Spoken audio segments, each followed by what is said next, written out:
అదేవిధంగా మోక్షాలు 4 విధాలుగా చెప్పారు. సాలోక్యం అంటే పరమాత్మ యొక్క లోకంలో ఉండే విధంగాను, సామీప్యం అంటే పరమాత్మకు కొంత పునరావృత్తి రహితమైనటువంటి యొక్క మోక్షాన్ని పొందడం కోసంగా మనం ప్రతి నిత్యము కూడా దేవాలయాన్ని సందర్శించడం, పరమాత్మని ధ్యానించడం, పరమాత్మని సేవించడం, అదేవిధంగా ఎవరైతే పరమాత్మకి సేవ చేస్తారో వాళ్ళకి సహకరించడం అనేటువంటి మనం చేసినట్లయితే ఇటువంటి యొక్క ఉత్తమమైనటువంటి లోకాలు మనకి కలుగుతాయని చెప్పేసి మహర్షులు తెలియజేస్తూ ఉన్నారు. కాబట్టి యొక్క కన్యాదానం అంత గొప్పదైనటువంటిది. దానికి ముందుగా మీరు చెప్పాను ఇందాక గోదానం అని.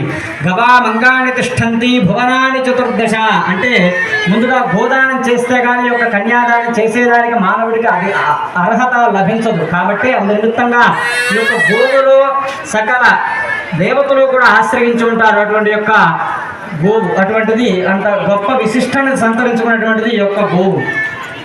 అందుకోసంగా ఈ యొక్క గోవుని దానం చేసి తర్వాత కన్యాదానం